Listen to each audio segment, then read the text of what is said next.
왜 여러분 말씀이 생각나시는지 모르겠네요. 나사로가 죽었어요. 며칠 동안 죽었어요? 4일 동안 죽었을 때 이미 나사로는 무덤 속에 들어갔고 시체 냄새가 나요. 그리고 이미 다 끝난 거예요. 그런데 예수님이 죽은 나사로의 무덤가에 들어가서 문을 옮겨 놓으라고 명령합니다. 그리고 예수님이 태초에 천지를 창조하셨을 때 빛이 있으라, 궁창이 있으라고 명령했을 때 빛이 생겨진 것처럼, 궁창이 생겨진 것처럼 예수님께서 죽었던 나사로를 향해서 나사로야 라고 예수님이 명령했는데, 죽은 지 4일이 됐던 이 나사로가 무덤에서 나와버린 거예요. 뚜벅뚜벅 걸어 나온 거예요. 이런 기적의 역사가 일어난 사건이죠. 자, 이런 사건이 있었는데, 이때에 기적이 일어났던 나사로의 죽음의 사건이 증인들이 있을 거 아니에요. 그때 당시에 거기에 목격했던 많은 증인들이 있었는데, 거긴 예수님의 제자들이나 마르다와 마리아와 나사로와 예수님만 있는 것이 아니라 장례를 위해서 많은 분들이 울어주는 주변의 이웃의 유대인들이 그곳에 많이 왔었던 거죠. 그 나사로가 죽었던가 다시 살아난 이 광경들을 장례를 위해서 찾아왔던 수많은 유대인들이 한눈에 다 목격한 거죠. 그러니까 이 기적 같은 일들에 대해서 유대인들이, 그 증인들이 어떻게 했습니까? 예수 그리스도가 참된 메시아다, 주는 그리스도시고 살아계신 하나님의 아들이구나 라는 것을 받아들이기 시작해요. 그리고 그때 많은 유대인들이 예수님을 믿게 되죠. 자, 이렇게 믿게 되고, 그뿐만 아니라 이 믿음의 역사가 소문이 나지 않습니까? 이 나사로가 살아났다는 이 소문이 이 유대 전역에 이제 두루두루 번지기 시작하면서, 소문이 나기 시작하면서, 또 이 사람들이 전달해주는 말에 의해서 예수 믿는 사람이 또 늘어나게 되죠. 그래서 많은 사람들이 예수님을 따르는 그런 가운데 있다 보니까, 또 한편으로는 유대 종교 지도자들 있잖아요. 유대 종교 지도자들이 예수님의 그 위협적인 그런 인물이라고 생각이 되는 거예요. 왜?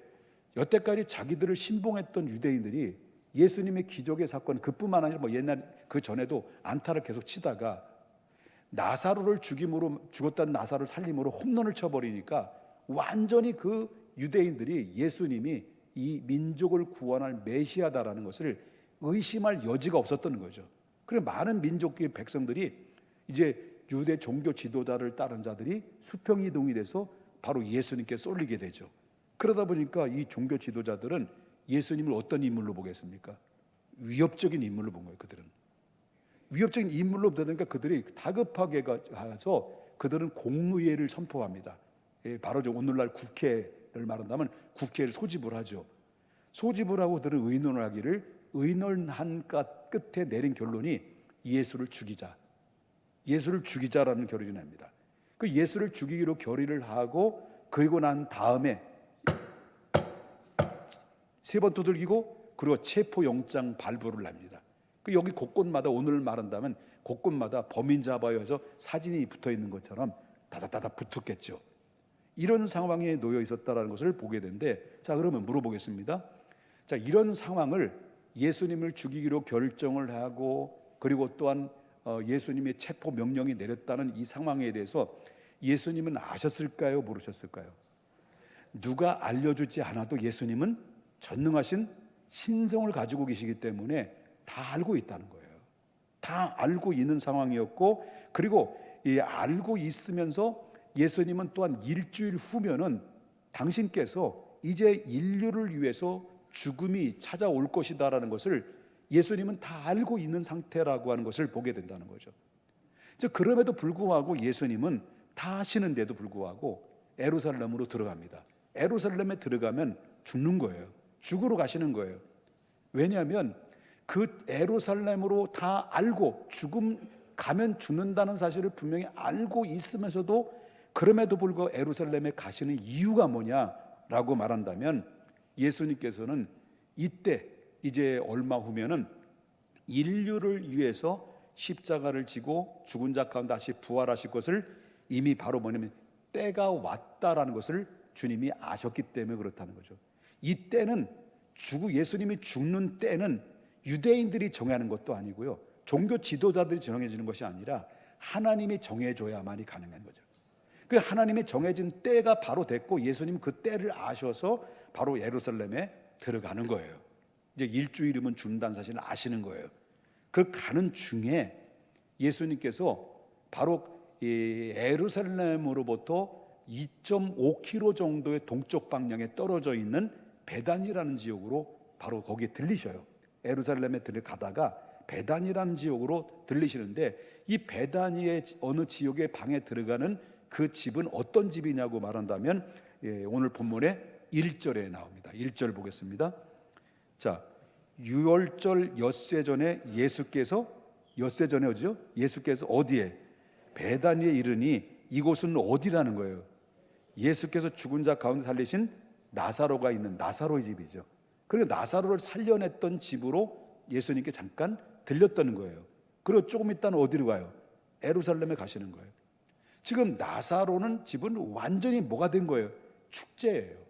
가뜩이나 죽었던 나사로를 예수님이 살렸으니 얼마나 기쁘고 즐겁고 행복한 날이겠습니까? 그런데 거기다 예수님이 생명의 은인이신 예수님이 자기 집에 온다니 얼마나 기쁘겠습니까?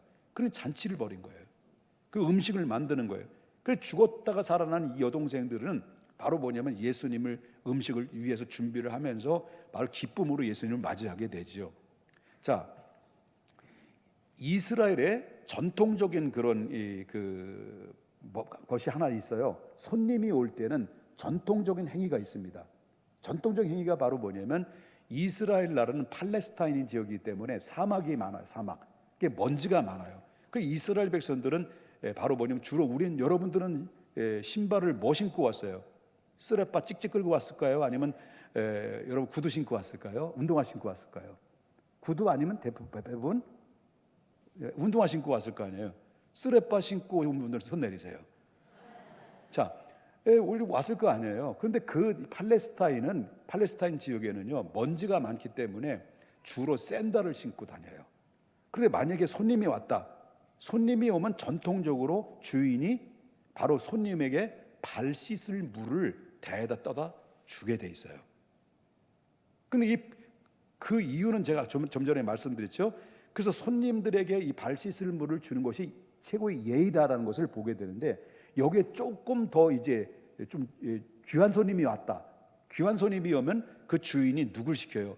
종도를 시켜가지고 대에다 물을 떠다가 주인의 발을 씻도록 해요. 씻겨주도록 해요.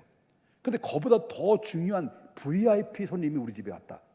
그러면 그때는 직접적으로 바로 주인이 VIP 손님을 앉혀놓고 발을 다 닦아줘요. 근데 거기에다가 좀 값비싼 것이 아니고 좀 싼 향유라도 향수로 한 방울 똥 떨어뜨려서 그 냄새가 나지 않도록 이렇게 최고의 서비스로 해주는 것이 유대의 전통 방식이 있다는 것을 보게 된다는 거죠. 그럼 물어보겠습니다. 지금 예수님은 지금 누구 집에 와 있어요? 나사로의 집에 온 거예요. 자, 아까도 말씀드렸지만은 생명의 은인이라고 하는 예수님이 나사로의 집에 왔다고 한다면 누가 예수님의 발 씻어줄 수 있는 물을 제공해 줘야 되겠습니까? 자, 물어 첫째 마르야, 나사로, 그다음에 둘째 마르다, 셋째 마리아. 누가 물 떠다 줘야 돼? 그렇지. 나사로가 물 떠다. 왜? 생명의 은인이 나를 살려줬으니까. 그런데 이 나사로가 물을 떠다 줘야 되는데 지금 나사로가 지금 뭐 하고 있느냐를 할 때 2절 보겠습니다. 2절. 나사로는 지금 뭐 하고 있어요? 거기서 예수를 위해 잔치할 때 막 경식을 잔치하잖아요. 마르다는 일을 하고 나사로는 누구와 함께? 예수와 함께 앉은 자 중에 있더라 그랬습니다. 그러면 분명히 발을 씻어줘야 돼요. 유대 전통 방식으로는. 그럼 그렇다면 나사로가 아니면 누가 발을 예수님이 씻어줬을까? 라고 할 때 여기에 12장 3절 좀 보겠습니다. 누가 등장이 됩니까? 나사로가 아니라 마리아의 막내 동생 마리아가, 나사로의 막내 동생 마리아가 지극히 비싼 향유 곧 순전한 나드 한 근을 가져다가 예수님의 발에 그냥 한 방에 부어버리죠.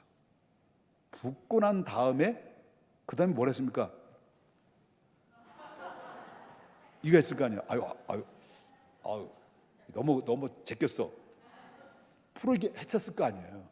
풀어 헤쳐가지고 머리털로 예수님의 발을 다 닦아요. 그러니까 그 집에, 그 가족, 그 집에 향유의 향기가 가득하게 났다는 거예요. 자, 여기서 비싼 향유 나드 한 근이라는 게 나오잖아요. 비싼 나드 향유. 그러니까 이 나드 한 근이라는 것은 바로 뭐냐면 어디에서만 나오는 거냐면 인도에서만 나오는 거예요. 인도산이에요. 메딘 인 인도산. 그리고 이 인도산인데 그 당시에 얼마나 나드 향유가 얼마나 비싸고 얼마나 귀한지요. 그 당시에 유대 사회는요 보물을 두 가지를 봐요. 하나는 진주, 그 다음에 하나는 다이아몬드. 그건 아니야. 그때 당시 다이아몬드가 아니라 향유를 봐요. 향유. 이 진주와 향유는 그때 당시 가장 귀한 보물로 여겼다는 거죠. 그래서 누구든지 진주를 손가락질에 끼면 어머 기부인이네 이렇게 한단 말이에요. 그 누구든지 저 향유를 갖고 있으면 어머나 부러워 개부러워 그랬단 말이에요. 그만큼 소중하게 여겼던 보물로 취급했다고 하는 겁니다. 그런데 이 마리아가 가장 비싼 향유 한 근, 이 나드 한 근을 가져왔고, 그리고 그 나드 한 근을 단번에 왕창 우자장창 깨트려 가지고 예수님 발에 부어버리고, 그리고 예수님의 자기 머리털로 풀어 헤쳐 가지고 예수님 발을 씻겨서 그 집에 온 향기가 가득하게 됐다. 자, 만약에 여러분 이 광경을 여러분들이 가까이에서 목격했다. 나드 한 근을 가져다가 마리아가 깨트려서 예수님 발에 붓고 머리 헤쳐서 그래가지고 머리털로 예수님 발을 닦았다. 여러분들 그 환경에서 만약에 목격했다면 여러분들은 어떻게 그를 평가했을까요? 아마 제가 볼 때는 여러분들의 인격을 제가 알거든요. 여러분의 인격을 너무나도 잘 알기 때문에 여러분들의 인격으로 볼 때는 아마 야, 참 좋다. 너무 이쁘다. 너무 아름답다. 너가 하는 일 보면 가슴이 찡하네요. 정말로. 눈물이 핑 도네요. 정말로.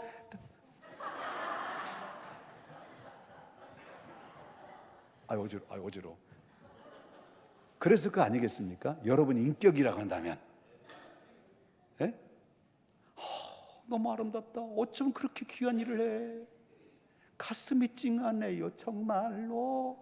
눈물이 핑 도네요. 정말로. 막 눈물 흘리면서 감동을 아마 받았을 거라고 생각이 돼요. 여러분들을 보면, 인격을 보면 그래.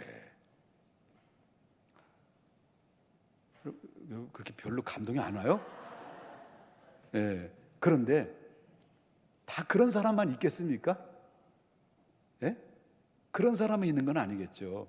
여러분들은 다 그렇게 뭐 감동이 되고 눈물이 찡해요. 정말로 하지만 그 다른 데서는 그런 사람이 또 다 그런 건 아니다. 여기에 보면 이 마리아의 헌신에 대해서 막 흥분을 하고 싱숑 쌍숑 하면서 막 해대끼는 사람이 여기 있었다라고 하는 거예요. 그 사람이 누구냐면 4절 보겠습니다. 제자 중 하나로서 예수를 잡아줄 누가 등장이 돼요? 가룟유다가 옆에 있었어. 목격한 거예요. 그러면서 5절에 보니까 크게 한번 읽어보겠습니다. 시작. 이 향유를 어찌하여 300데나른에 팔아 가난한 자들에게 주지 아니하였느냐. 이때는 거룩하고 정결한 말로 했을까요? 이 여인을 막 어떻게 했을까요? 마리아, 마리아, 마리아, 마리아, 마리아, 마리아, 마리아. 이 향유를 어째 300데나리온어치가 되는 것을 가난한 자에 주지 왜 너 이거 이렇게 자꾸 허비하는 거요? 지금 누가 계셔요? 예수님 발 앞에 벗고 지금 예수님 그 앞에 계시고 그런 가운데 벗고 유다는 얘기하고 예수님이 그 말을 들으면 어떻게 생각할까요? 민망하지. 그렇다면 왜 가룟 유다가 마리아 헌신에 흥분하고 있었을까라고 하는 거죠. 가룟 유다는요, 마리아가 행하는 행위를 딱 보자마자 순간적으로 향유의 값을 평가했어요. 얼마라는 걸 딱 나온 거예요. 왜? 이 사람은 회계예요, 회계. 재정부장이야. 그러니까 이 300, 딱 한 나드 한 건을 딱 가지고 300데나리온 이거 깨트렸어? 그러니까 이 300데나리온을 이 정도로 팔으면 받을 텐데 그것을 누군가 남에게 도와주면, 가난한 데에게 도와주면 얼마나 좋겠냐 이렇게 한 거예요. 계산이 딱 나온 거예요, 이 사람은요. 그러면 그가 300데나리온을 얘기했다면 그러면 한 데나리온 한번 얘기해 봅시다. 한 데나리온 하면 그때 당시에 장정이 하루의 노동의 하루의 품값이에요. 그러면 이 장정의 하루의 품값이라면 300데나리온은 1년 연봉이에요. 그러면 이 마리아가 예수님 앞에 부었던 300데나리온은 1년치 연봉을 한 방에 부어버린 거예요. 그러면 자, 정황으로 여러분 인격은 다 가슴이 찡하네요? 정말로 눈물이 핑 도네요? 정말로지요?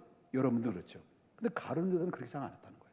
그런데 가룟 유다가 얘기하는 것이 실질적으로 볼 때 그 말이 또 틀린 말이 아니에요. 맞아, 안 맞아요? 맞아요. 함정 없어요. 맞는 얘기예요. 틀린 게 아니란 말이에요. 여러분, 이 가룟 유다는 경제적인 측면에서 계산해 본다고 한다면 정확한 말이에요. 가룟 유다가 얘기한 게 아까운 거지. 그러나 불필요한 낭비라고 볼 수 있습니다. 불필요한 낭비. 그런데 가룟 유다가 몰랐던 게 하나 있어요. 그게 바로 뭐냐면 낭비긴 낭비인데 뭐가 낭비가 아니냐면 사랑에는 낭비성이 있다는 걸 알아야 돼요. 사랑 안에는 낭비성이 있다는 것을 가룟 유다들은 몰랐다. 마리아는 예수님 앞에서 기꺼이 아까울 것이 없는 거예요. 아무리 쏟아봐도 부족한 거예요. 마리아 입장에서 볼 때는. 왜? 사랑하니까. 왜? 은혜 받았으니까. 왜? 오빠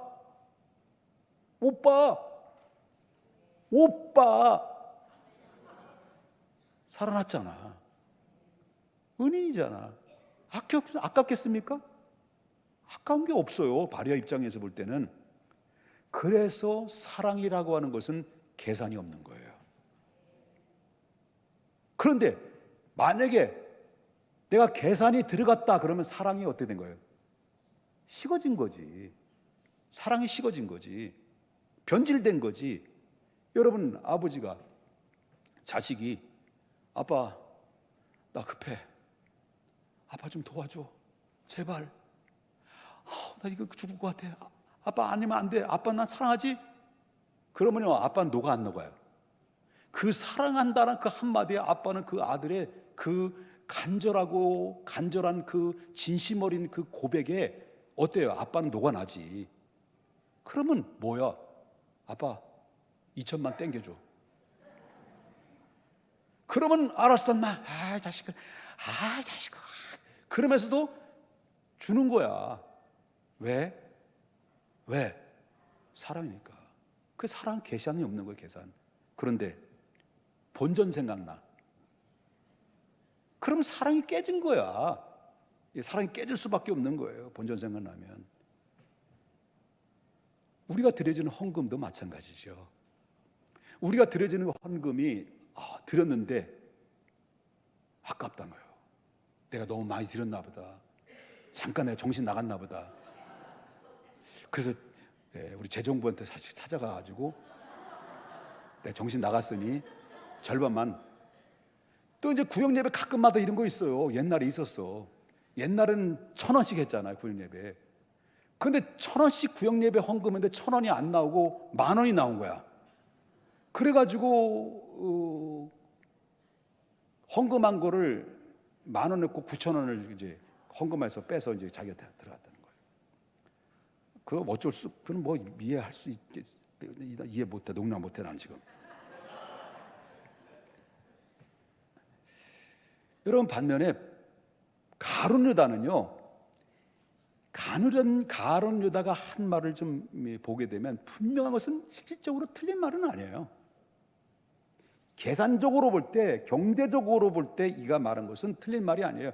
그래서 이 5절 다시 보기에는 이 향유를 어찌하여 300데나리온에 팔아 가난한 자들에게 주지 아니하겠느냐. 왜? 주면 얼마든지 도와줄 수 있지 않느냐를 할 때 틀린 말은 아니다라고 하는 것입니다. 그런데 이 사람이 뭐가 이 눈치가 없는 겁니까? 누가 그 현장에 누가 있는 겁니까? 발 앞에 누가 계시는 겁니까? 예수님이 자기 주인이 계셔요. 근데 곧다구로 얘기했다는 거죠. 그러면 싸가지가 미안합니다. 싸가지가 있는 얘기예요? 없는 얘기예요? 없는 얘기지. 미안합니다. 미리 나온 걸 어떻게 해? 그런데 요따구로 얘기한 가룟 유다에 대해서 요한복음을 기록한 사도 요한은 뭐라고 얘기하냐면 왜 요따구로 얘기했는지에 대해서 바로 사도 요한은 12장 6절에서 이렇게 얘기해요. 뭐라고 말하냐면 이렇게 요따구로 말하는 것은, 여기서 이렇게 말하면 다시 따라합시다. 이렇게 요따구로 말하는 것은, 시작. 가룟 유다가 요따구로 말한 거예요. 뭐라는 겁니까? 가난한 자들을 생각했다는 거예요? 안 생각했다는 거예요?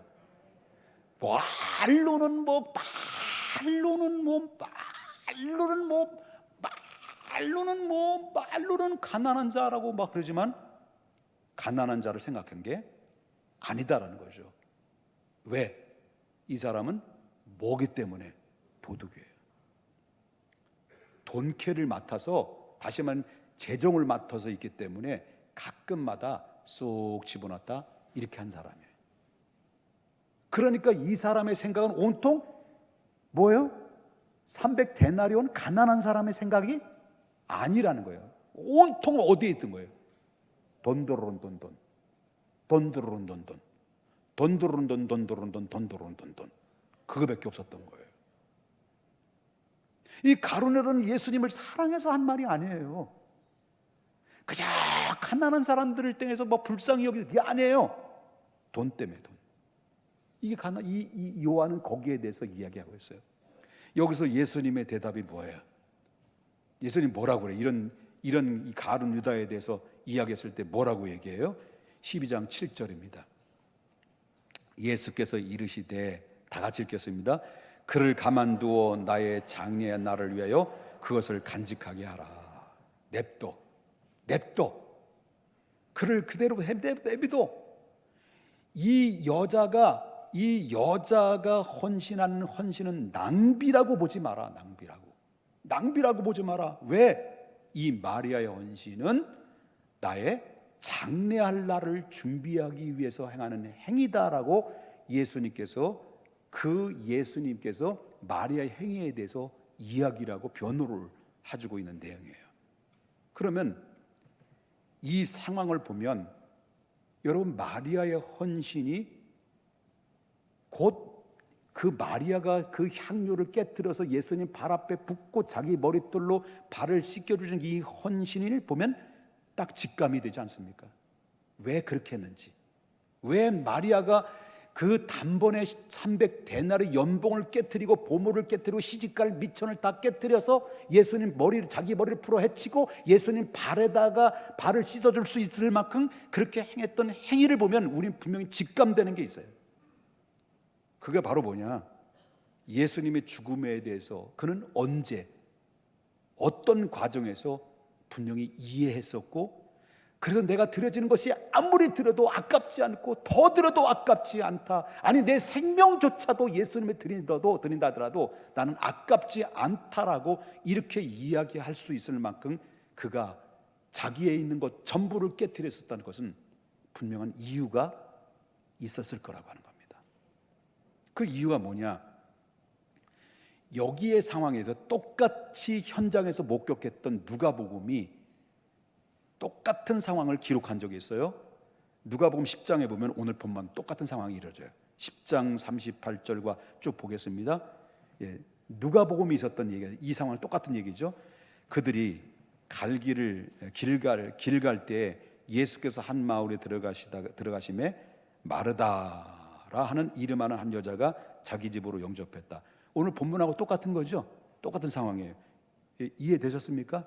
자, 또 그 39절에 보니까 그래서 마리아라는 여동생이 있어, 마리아 여동생 막내죠. 마리아가 잔치집에 왔어. 처음엔 두 사람이 다 같이 마리아와 마르다가 반찬을 준비하고 잔치를 준비해. 그런데 한참 준비하다가 중간에 예수님이 제자들을 앉혀놓고 마리아의 집에서 뭔가 이야기를 해. 그 이야기 소재가 뭘까요? 잠시 후에, 예수님은 얼마 후에 종교 지도자들에 의해서 이 내 때가 왔다, 죽음을 알리지 않습니까? 죽음을 알린 거 제자들 앞에. 그 소리를, 이 설거지 요리를 만들다가 마리아는 그냥 주구장창 마르다는 음식을 만들고, 가만히 보니까 이 마리아가 예수님과 뭔가 좀 심상치 않은 이야기를 마리아 듣는 거예요. 일선 놓은 거예요. 놓고 제자들 옆에서 예수님 바로 코앞에서 자 39절 다시 보겠습니다. 그에게 마리아라 하는 여동생이 있어 어디에 앉아서 주의 발치에 앉아 뭘 들었다는 거예요? 그의 말씀을 들었다. 그래서 40절에 보니까 마르다가 그 광경을 봐요. 한참 막 일하다 보니까 없어. 어디였지? 없네? 어디였지? 보니까 어디가 있는 거예요? 마리아가 예수님 바로 앞에서 말씀 듣고 있는 거예요. 그러니까 미안합니다, 마르다가 뿔딱지가 난 거예요. 뿔딱지가 나고 싱숑 샹숑 들어가면서 40절 보겠습니다. 마르다가 준비하는 일이 많아 마음이 분주한지라 예수께 나와 이르되, 쫙! 내 동생이 나 혼자 일하게 두는 것을 지금 보지 않고 있습니까? 지금 쫙! 이렇게 막 저는 면을 빨리 나를 좀 도와주게 주님 명령해 주시면 안 돼요? 막 화가 나가지고 꼭 누구하고 비슷해요? 오늘 본문에 가룟유다하고 똑같은 거예요. 지금 비슷한 거예요. 이 마르다는 가룟유다가 아니에요. 마르다는 훨씬 거룩한 사람이에요. 근데 지금 당장 흥분이 된 거예요. 그럴 때 이 예수님이 이제 뭐라고 말하냐면 42절 보겠습니다. 42절. 41절부터 볼까요? 41절. 예수 주께 대답하여 이르시되 마르다야 마르다야 내가 많은 일로 염려하는구나, 근심하나 몇 가지만 하든지 곧 아니면 한 가지만 하도라도 족하니라. 그 다음에 하는 얘기가 마리아는 뭘 했다는 거예요? 좋은 편을 택하였으니 빼앗기지 아니하리라. 이 말이 무슨 말이냐면, 그렇다면 마리아가 지금 무엇을 뺏기지 않았다는 얘기예요. 39절 보겠습니다. 누가복음 10장 39절에 그에게 마리아라는 여동생이 있어서 지금 뭘 들었다는 거예요? 말씀 들었다는 거예요. 지금 음식이 중요한 게 아니라는 거죠. 마르다는 음식이 중요한 거예요. 마리아는 뭐가 더 중요한 거예요? 말씀 듣는 게 중요한 거예요. 심각한 상황이에요. 그래 들은 거예요. 그러니까 듣고 나니 마리아가 주의 발치에 앉아서 말씀을 듣다가 그는 무엇을 깨달았을까요? 이분이 만왕의 왕으로 오신 분이다. 약속으로 오실 메시아다. 그리고 인류의 메시아다. 구원자다. 그래 주는 그리스도시요 살아계신 하나님의 아들입니다라고 이때 이 마리아는 깨달은 거예요. 그래 주님이 죽음에 임박했구나라는 것을 직감하게 된 거예요. 그래서 여러분 오늘 본문에 들어와서 12장 3절에 그가 행동한 게 뭐예요? 마리아가 지극히 비싼 향료를 어디 꼽아쳐 놓은 걸 가지고 가져와서 내가 예수님 앞에 이 죽음에 임박하고 예수님 볼 날이 얼마 안 남은데 내가 할 수 있는 최고의 헌신이 뭐냐 할 때 자기 가장 소중한 그 향유 가져와다 한 나그들을 가져다가 깨트려서 예수 발 앞에 부은 거죠. 그리고 자기들이 머리털로 다 닦아서 헌신했다는 거예요. 그래서 마리아는 지금 행하는 행위가 뭘 준비하기 위한 행위예요? 장례를 준비하기 위한 행위였다. 그래서 마리아의 행위는 낭비가 아니라 믿음과 사랑의 행위였다라고 하는 겁니다. 제자들은 그때 당시 마리아만 하나님 말씀 들었을까요? 제자들도 함께 들었단 말이에요. 제자들도 함께 예수님이 말씀을 들었는데, 죽음에 대해서, 부활에 대해서 말씀을 그렇게 들었는데 예수님의 제자들은 못 알아들었어요. 그러나 예수님의 제자들은 못 알아들었는데 마리아는 알아들었어요. 그 제자들은 왜 못 알아들었을까? 그들에는 예수님을 누구로 보고 여태까지 따라다녔냐면, 그들에는 바로 뭐냐면 허영심과 야망으로 가득 찼어요. 예수님이 민족을 구원할 자로 본 거예요. 마리아는 인류를 구원할 자로 본 거예요. 그렇기 때문에 이 제자들은 인류를 구원할 자로 보지 않고 예수는 민족을 구원할 자, 로마로부터 해방할 자, 유대인은 왕으로 올 자로 해석했기 때문에 그들은 말을 뭡니까? 예수님의 죽음과 부활에 대해 알아듣지 못하고 이해를 못했는데 마리아는 알아들은 거예요. 이들은 바로 뭐냐면 야망으로 가득 찼어요. 그냥 귓구멍이 있어도 못 듣는 거예요. 그러다가 어떻습니까? 어느 정도입니까? 주의 나라가 임할 때가 됐다라는 사실을 듣고 이들은 뭐예요? 야, 이제 드디어 예수님 죽은다는 얘기를 하는데 이들은 뭐예요? 아, 이 로마를 물리치고 미스라엘을 해방시킬 것으로 알아듣고, 이들은 뭐예요? 이제 그 예수님 12명의 제자 중에서 야고보와 요한은요, 예수님께 막 또랑또랑 따라왔어요.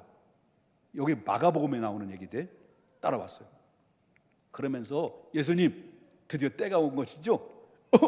그렇다면요, 예수님 유대인의 왕 오고 로마 물리치고 이제 독립하는 거네요. 그러면요, 예수님 왕이 유대인의 왕이 되시면요, 우리 사랑하잖아요.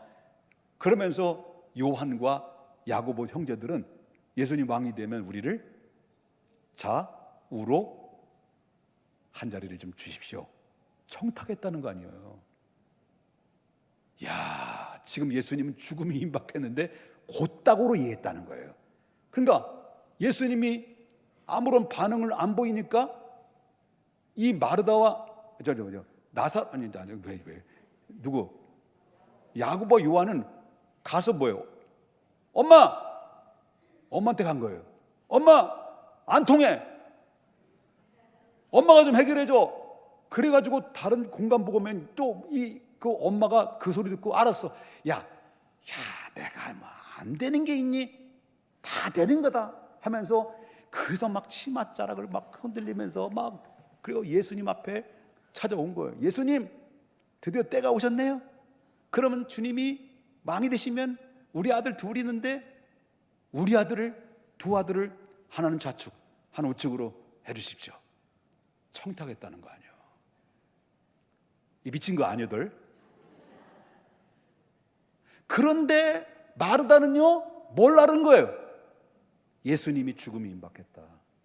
드디어 인류를 위해서 메시아로서 바로 당신의 뜻을 펼칠 때가 왔다는 것을 깨닫고 나서 그가 아낌없이 향유 300데나리온 되는 1년치의 연복을 깨트렸던 것은 아까울 수가 있습니까? 없습니까? 아까울 수가 없는 거예요. 이해되시면 아멘 하십시다. 자, 결론적인 말씀입니다만은 마리아의 행동은 그래서 낭비가 아니라는 겁니다. 예수님을 향한 사랑과 믿음의 헌신이었다라고 하는 것입니다. 마리아는 예수님께서 장차 죽음을 향하실 것을 깊이 깨닫고 자신의 소중한 소유 중에서 가장 비싼 향료를 아낌없이 깨트려서 쏟아부었다. 예수님은 우리에게 피 한 방울 남김없이 아끼지 않고 골고다의 언덕에서 다 쏟아부었다면, 우리 또한 예수님이 나를 위해서 나의 삶을 다 주셨던 것처럼 생명까지 주셔서, 그래서 누구든지 나를 믿는 자는 멸망치 않고 영원히 영생을 얻게 될 것이다. 누구든지 영접하는 자 곧 그 이름을 믿는 자들에게는 하나님의 자녀가 될 것이다. 내가 곧 길이요 진리요 생명이니 누구든지 나로 말미암지 않고는 아버지께로 올라갈 수 없다. 내가 다 이루었다라고 하는 이 십자가의 구원의 완성을 해놓고 누구든지 피 한 방울 남김없이 다 쏟아부어 우리의 공의의 심판을 우리 대신 짊어지셨던 예수님이 열어놓은 구원의 자리에 우리가 거기에 하나님의 백성으로 부름받았다면 우리 또한 나의 삶과 재능과 시간을 기꺼이 헌신을 해도 아깝지 않겠냐는 겁니다. 우리는 이 세상에서 사람들로부터 세상으로부터 사람들로 시선을 의식하지 말아야 됩니다. 이 사람들이 지 알을 하든지 말든지 신경 쓰지 마시자는 거죠. 오직 마리아처럼 예수님에 대한 확신이 있다면